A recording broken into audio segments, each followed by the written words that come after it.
అక్రమ కేసులు పెట్టడం, వైఎస్ఆర్ కాంగ్రెస్ పార్టీకి సంబంధించినటువంటి నాయకుల్ని కార్యకర్తల్ని వేధించడంలో భాగంగా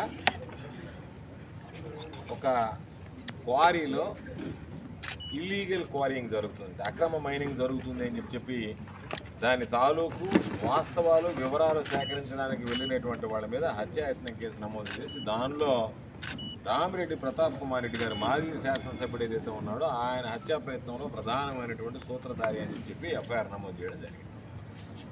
మొన్న వచ్చినప్పుడు చెప్పాం. ప్రతాప్ రెడ్డి మనస్తత్వం తెలిసినటువంటి వాడు, కత్తి తీసుకుని నన్ను వెళ్ళి పొడిచేటువంటి వ్యక్తిత్వం మనస్తత్వం కలిగినటువంటి వాడు అనేటువంటిది ఈ నియోజకవర్గంలో ఈ జిల్లాలో చిన్నపిల్లవాడిని అడిగినా చెప్పేటువంటి పరిస్థితి. కాబట్టి అక్రమ కేసులు బనాయించాలి, ఎక్కడ ఏది అవకాశం దొరుకుతుందా అని చెప్పి వెతకడంలో భాగంగా ఒక అక్రమ కేసును బనాయించడం జరిగింది. దానిలో ఈరోజు పాపం కార్యకర్తలకు సంబంధించి వాళ్ళని తీసుకువెళ్ళడం అండ్ అదర్స్ అని చెప్పి ఎవరైతే స్థానికంగా ఉండేటువంటి వాళ్ళు తెలుగుదేశం పార్టీకి వ్యతిరేకంగా పనిచేస్తారో, తెలుగుదేశం పార్టీ చెప్పినటువంటి వాటి మీద ఏదన్నా సరే పోస్టింగ్లు పెడతారో, భిన్నంగా వాటికి సంబంధించి చంద్రబాబు నాయుడు ఇచ్చినటువంటి హామీలు అమలు చేయడం లేదని ప్రశ్నిస్తారో వాళ్ళందరినీ ఇటువంటి కేసుల్లో కలపడం, మరి కొంతమంది అని చెప్పి అందరినీ కలపడం అనేటువంటిది ఆనవాయితీగా ఉంది. ఈరోజు నియోజకవర్గానికి సంబంధించిన నాయకులతో మాట్లాడడం. సంతోషించాల్సినటువంటి విషయం ఏమిటంటే దేనికైనా సరే ఈ కావలి నియోజకవర్గానికి సంబంధించి మేమందరం సన్నద్ధంగా ఉన్నాం. కాబట్టి రేపటి నుంచి మరలా చెప్తున్నాం, పోలీసులు మీరు కుటుంబ సభ్యుల మీదకి కనుక వెళితే జిల్లా ఎస్పీ గారితో సహా చెప్తున్నాం, మీరు గనక లేనటువంటి వాళ్ళని, సంబంధం లేనటువంటి వాళ్ళని ముద్దాయిలుగా చేర్చి ఆ కుటుంబ సభ్యుల్ని తీసుకొచ్చి మేము వేధిస్తాము అంటే మేము చూస్తూ ఊరుకునేది ఉండదు. ఏదైనా సరే అటువంటి విషయంలో జిల్లా ఎస్పీ గారు పునరాలోచించాల్సింది. కుటుంబ సభ్యుల్ని తీసుకువెళ్ళి రాత్రులు మహిళలని వేధిస్తున్నారు, పోలీస్ స్టేషన్లో పెడుతున్నారు. ఇది మంచి పద్ధతి కాదు. దానివల్ల అందరం పోలీస్ స్టేషన్కి వెళ్లాల్సినటువంటి పరిస్థితి ఏర్పడుతుంది, శాంతి భద్రతలకు విఘాతం కలుగుతుంది. దానికి జిల్లా ఎస్పీ బాధ్యత వహించాల్సినటువంటి అవసరం ఉంటుందని చెప్పి ఈ సందర్భంగా హెచ్చరిస్తున్నాం. ఎందుకంటే సంబంధం లేనటువంటి వ్యక్తులు ఈరోజు పాపం ఆ రాజేష్ అనే పిల్లవాడిని గతంలో తీసుకువెళ్ళారు, పోలీసులు పాపం కొట్టారు, మేము వెళ్ళి మాట్లాడాం. ఈరోజు మరలా ఇంకొక కేసు నమోదు చేసి ఆ కుటుంబంలో పాపం వాళ్ళ భార్యని తీసుకెళ్లి హింసిస్తున్నారు. తీసుకెళ్లడం, పోలీస్ స్టేషన్లో కూర్చోబెట్టుకుంటే ఏమి అధికారం ఉంటే పోలీసులు కుటుంబ సభ్యుల్ని తీసుకువెళ్ళి పోలీస్ స్టేషన్లో పెట్టేటువంటి హక్కు అధికారం మీకు ఎవరిచ్చారనేటువంటిది చెప్పాల్సినటువంటి అవసరం ఉంది. కాబట్టి ఇది అందరం కలిసి స్టేషన్ల మీదకి పోతాం, స్టేషన్లో ఉండేటువంటి సిబ్బంది మాకు సమాధానం చెప్పాల్సినటువంటి అవసరం ఉంటుంది, ఏ కారణంగా మీరు తీసుకువెళ్లారనేటువంటి దాని మీద. కాబట్టి మీ ఇష్ట ప్రకారం మేము ఆడతాం. అధికారం మా చేతుల్లో ఉంది, పోలీసులు మా చేతుల్లో ఉండరు. కాబట్టి మేము ఇదే విధంగా ఇష్టారాజ్యంగా వ్యవహరిస్తా ప్రతి ఒక్కరి మీద కక్ష సాధింపులు పాల్పడతా ఉంటే ఉపేక్షించేది ఉండదు, ఊరుకునేది ఉండదు. మేము నెల్లూరులో ఉంటాం, నాయకులు అందరం అందుబాటులో ఉంటాం. తప్పనిసరిగా నేను ఎమ్మెల్సీగా నాతో సోదరుడు చంద్రశేఖర్ రెడ్డి గారు ఉన్నటువంటి నియోజకవర్గానికి సంబంధించి అన్ని నియోజకవర్గాల సమన్వయకర్తలు, మిగతా శాసనమండలి సభ్యులు అందరం కూడా మూకుమ్మడిగా ఇక్కడ రావాల్సినటువంటి పరిస్థితి ఏర్పడుతుంది. ఖచ్చితంగా దానికి సంబంధించి పోలీసులు సమాధానం చెప్పాల్సినటువంటి అవసరం ఏర్పడుతుంది. ఈరోజు పోలీసులు కేసు పెట్టారు. ఈ కేసుతో పాటు రెవెన్యూ జిల్లా కలెక్టర్ గారు కానీ, మైనింగ్ వాళ్ళు కానీ అసలు అక్కడ అక్రమ మైనింగ్ జరుగుతుందా లేదా, ఆ అక్రమ మైనింగ్ జరుగుతుంటే మీరు ఎందుకు అమ్ముకున్నారు? ఈ రోజు కూడా, ఇప్పుడు కూడా, ఈ క్షణంలో కూడా అక్కడ అక్రమ మైనింగ్ ద్వారా ఉన్నటువంటి మెటీరియల్ తరలించబడుతుంది. అంటే అధికారాన్ని అడ్డు పెట్టుకుని మీరు ఇష్టారాజ్యంగా వ్యవహరిస్తే, అక్రమాలకు పాల్పడుతుంటే చూస్తూ ఊరుకోవాలా? ప్రశ్నిస్తే కేసులు పెడతారా? కాబట్టి వీటి మీద తప్పనిసరిగా జిల్లాలో ఉండే అందరి నాయకులు మాట్లాడుకున్నాం. ఇది ప్రతాప్ రెడ్డి విషయంలో, ఒక్కడి విషయంలో ఈరోజు పాపం ఆయన మీద కేసు పెట్టడం, ఆయన ఇబ్బందులు పెట్టాలనేటువంటి ఆలోచన చేయడం, ఆ కుటుంబం పట్ల ఏదో అగౌరవంగా ప్రవర్తించడం, ఇవన్నీ సరైనటువంటి పద్ధతి కాదు.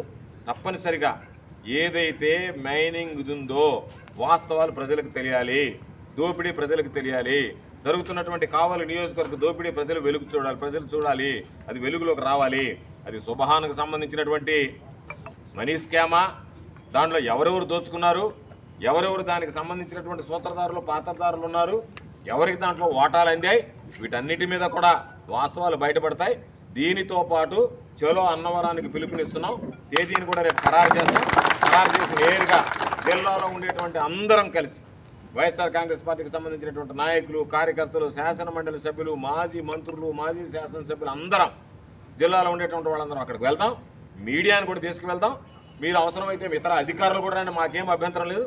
అక్కడ ఎంత పరిమితం ఇచ్చారు, ఎంత అనుమతులు ఉన్నాయి, ఏ విధంగా దోపిడీ జరిగిందనేటువంటి వాస్తవాలు వెలుగు చూడాల్సినటువంటి అవసరం ఉంది.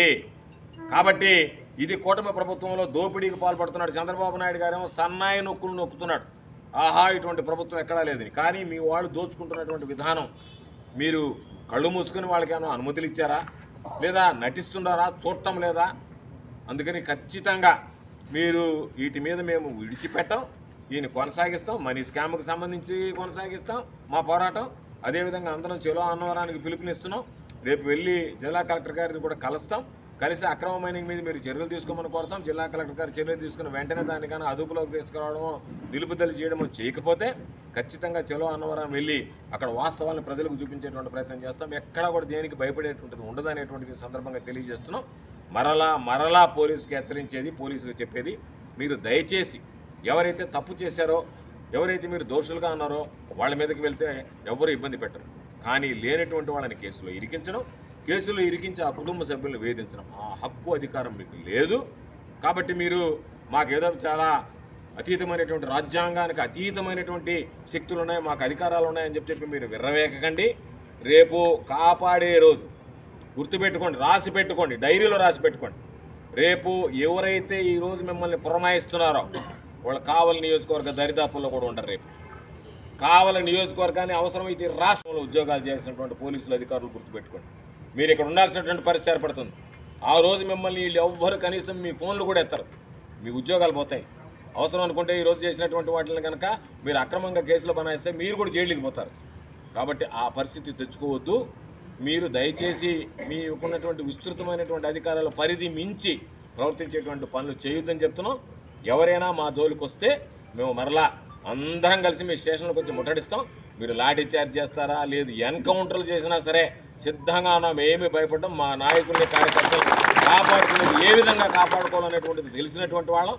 కాబట్టి మేము ఒకటే చెప్పాం, మమ్మల్ని జైల్లో వేస్తే జైల్లో ఉన్న రోజులు మాత్రం మా గళం మోగబోతుంది. అక్కడి నుంచి వచ్చిన వెంటనే మేము గళం విప్పుతాం. మాకున్నటువంటిది ఈరోజు మా నాయకుడి గురించి మాట్లాడాం. పాపం ఆయన ఈరోజు ప్రతాప్ రెడ్డి లాంటి సౌమ్యుడి మీద కేసు పెట్టారు అంటే జగన్మోహన్ రెడ్డి గారు బాధపడ్డాడు. ప్రత్యేకించి ఆ కుటుంబ సభ్యులు ఏ విధంగా ఉన్నారు, వాళ్ళందరికీ కూడా మానసిక ధైర్యం చెప్పండి. నేను కూడా మాట్లాడతాను కుటుంబ సభ్యులతో. అందరం అండగా ఉందాం, పార్టీ అండగా ఉందాం, మీరు అందరూ అండగా ఉండండి. నా మాటగా స్థానికంగా ఉండేటువంటి వైఎస్ఆర్ కాంగ్రెస్ పార్టీ నాయకులు, కార్యకర్తలకు చెప్పండి, అందరం అండగా ఉందామని చెప్పి. కాబట్టి ఒక్క ప్రతాప్ రెడ్డి మీద ఈరోజు మీరు అందరూ కలిసి దాడి చేయాలి అనుకుంటే ఈరోజు ప్రతాప్ రెడ్డికి మద్దతుగా ఎంతమంది అహోరాత్రులు కష్టపడుతున్నారు. మేమందరం కూడా ప్రతాప్ రెడ్డి కోసం అరెస్ట్ కోసం కానీ దేనికైనా సరే సిద్ధంగా ఉన్నాం. అనవసరంగా ఒక పక్క మీరు దోపిడీ చేస్తే మీ దోపిడీని ప్రశ్నించినటువంటి వాళ్ళ మీద అక్రమ కేసులు పెట్టడం మీకు మంచి పద్ధతి కాదు అని చెప్పి తెలియజేస్తున్నాం.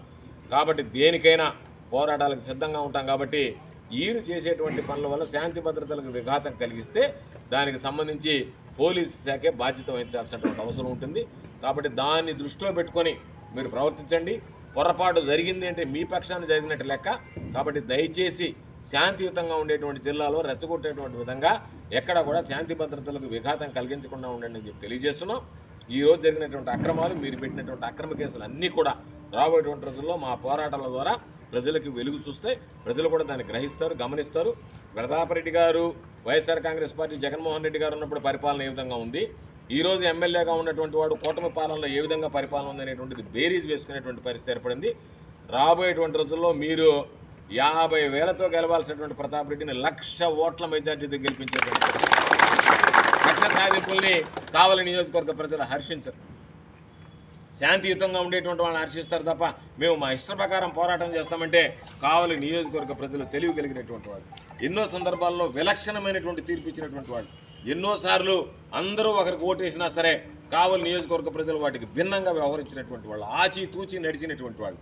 కాబట్టి అటువంటి వాళ్ళతో మీరు ఆటలాడుకుంటున్నారు. రాజకీయాలు మీకు కొత్త, రాజకీయాలకు సంబంధించి ప్రవేశం లేదు, పూర్తి స్థాయి పరిణితి లేదు. కాబట్టి మీ ఇష్ట ప్రకారం వ్యవహరిస్తున్నారు. ఈరోజు వచ్చేటప్పుడు మాట్లాడేటువంటి మాటలను బట్టే ఈరోజు మీరు తీసుకున్నటువంటి నిర్ణయాలు, మీరు ఊరుకెళ్ళినటువంటి కావలి నియోజకవర్గంలో తెలుగుదేశం పార్టీ తుడిచిపెట్టుకుపోయింది. కాబట్టి ఇంకా కూడా మీరు మా సహనాన్ని, ఓపికని పరిశీలిస్తే రాబోయేటువంటి రోజుల్లో ప్రజలు మీకు బుద్ధి చెప్తారు. ఈ లోపల వైఎస్ఆర్ కాంగ్రెస్ పార్టీ పక్షాన మేము ఉన్నటువంటి నాయకులు, కార్యకర్తలు అందరం ఐక్యంగా పోరాడతామని చెప్పి సందర్భంగా తెలియజేస్తూ, వేటికి కూడా భయపడేది ఉండదు అనేటువంటిది ఈ సందర్భంగా తెలియజేస్తూ, త్వరలోనే డేట్ ఫిక్స్ చేస్తాం. రీజనల్ కోఆర్డినేటర్గా ఉన్నటువంటి కారుమూరి నాగేశ్వరరావు గారు కూడా వస్తాడు. ఆయన సమక్షంలోనే ఒక తేదీ ఖరారు చేసి దాని ప్రకారం అందరం చలో అన్నవరం వెళ్ళి మీ వాస్తవాలు మీ భాగవతం అన్నీ కూడా బయటికి తీసుకొస్తామని చెప్పి ఈ సందర్భంగా తెలియజేస్తాం.